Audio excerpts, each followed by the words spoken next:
Blue from San Francisco World Spirits Competition. I am speaking with the Master Distiller of Heaven Hill, Conor O'Driscoll, and I hope that you'll join me.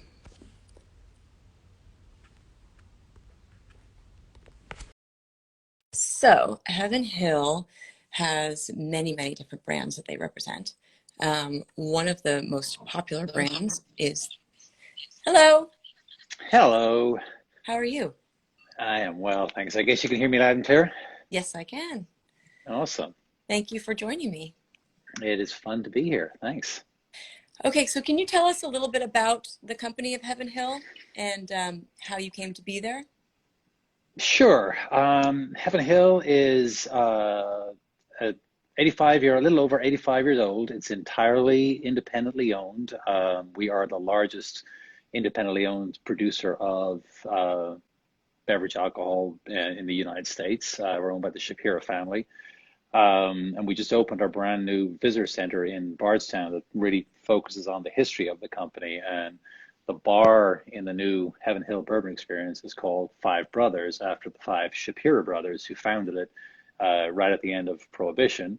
And Mac Shapiro, our current president and owner, is the son of Ed, one of the five brothers. And now the third generation are now like in leadership in the company. So Wow. that's the short version. Yeah, it's been a storied career in And the how long have you business. been with the company? I started here in January 2019. So what is that? 2.5 years. And Okay, I've been in the bourbon business since 2000. Yeah, 2004. So 17 years. Yeah, quite a long time. amazing. Yeah. And can you tell me a little bit about your favorite Heaven Hill products, your favorite Heaven Where Hill to start? expressions? um, let's see where to start. So of course, at the distillery here we don't make brands necessarily. We make five different styles of whiskey, five mash bills. Um, I think if I was pressured, I guess what you were doing now, pressuring me to pick one, Sorry. Hopefully you won't it get would in probably trouble. no, it's good. You love all your children just the same, except there's always one favorite. It's probably Pikesville Rye.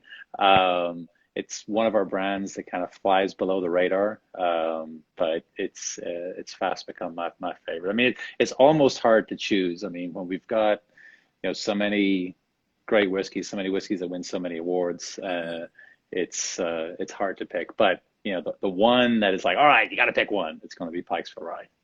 Okay. So the Henry McKenna has been very, very popular at our competitions. It Yes, it has has. won best in class 2 years, not consecutively, but I think 2018 and 2020 or 2021, it won a best in class award. And after that, it was a favorite bourbon of a lot of people. It was very Hmm. reasonably priced. And after it won the best in class accolade, it became very, very difficult to find.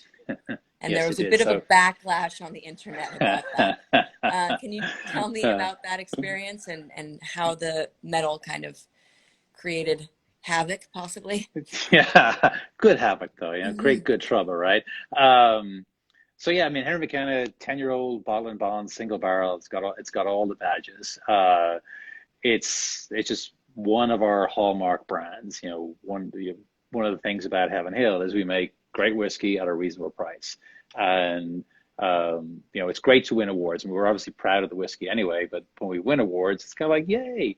As my buddy Bernie says, awards don't matter until you win them. So, but the way we keep winning awards at your competition is kind of fun. And what we talk about here is people knew Henry McKenna before it won any awards, and the people who knew it loved it, and were really excited to get a 10-year-old single barrel bottle and bond for less than $40. So then it wins, best small batch or whichever one it was, and it became difficult to get. And then it wins best in show, and it became almost impossible to get. So probably more people like, where can I get Elijah Craig 18? Where can I get Elijah Craig 23? Where can I get Old Fitz? I'm like, well, those are limited editions, blah, blah, blah. But once you get past the limited editions, the question I get most is, how can I get a bottle of Henry McKenna? And it's like, be friends with your local liquor store is probably your best bet, you know. And what But makes that product so unique? well, it's a testament to how we produce our whiskeys. So again, five mash bills become all these great brands. And, Henry McKenna starts off as what we call HH Reg, the Heaven Hill Regular. And that's our bread and butter here. We probably produce 90% or 90% of what we produce is Heaven Hill Regular. It's 78% corn, 10% rye, 12% malted barley. So it's a good standard traditional bourbon mash bill.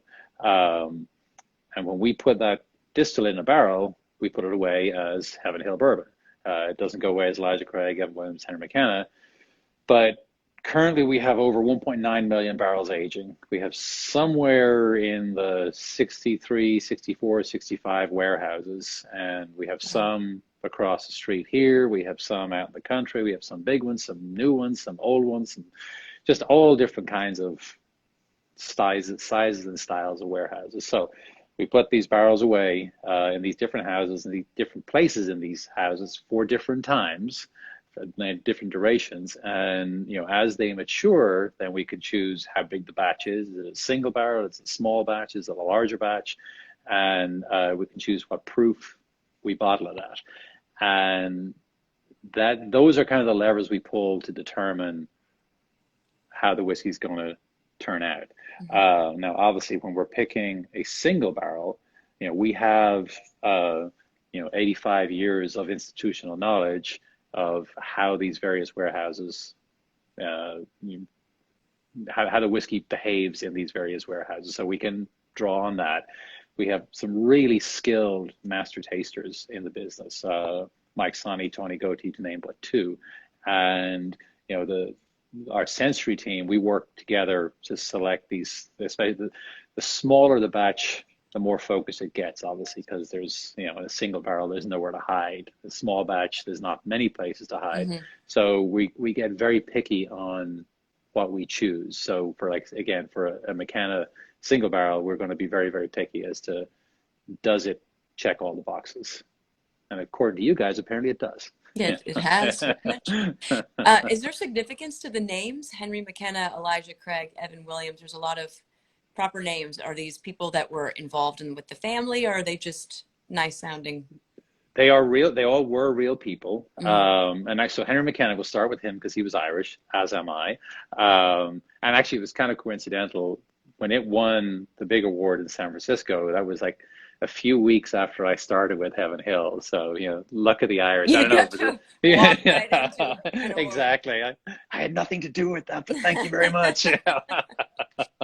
So he was a real person. Elijah Craig was a Baptist minister who is credited with being the first guy to char barrels or to age whiskey in charred barrels. Now, I say credited with. Of course, there's no actual documentation of that, but this business is full of great stories. So, so that's a good one. Evan Williams was a Welshman, apparently, and he opened the first distillery in Louisville, not far from where our Evan Williams bourbon experience on Main Street is now. And he was wharf master for the Falls of Ohio, which is why Louisville is where it is. So again, another real person. These are all real people with real histories and real ties to the business. So not necessarily to the family, though. Got it. Okay, so I usually ask a couple of questions about taste. For Henry McKenna, what would be the ideal meal that you would pair with it? Oh, great question. Great question. Well, let's see. One of the great things about pairing bourbon with food is there's so much going on there. It's not like a one note thing. So I mean, I've really kind of experimented a little bit. So I know it's really good with grilled food.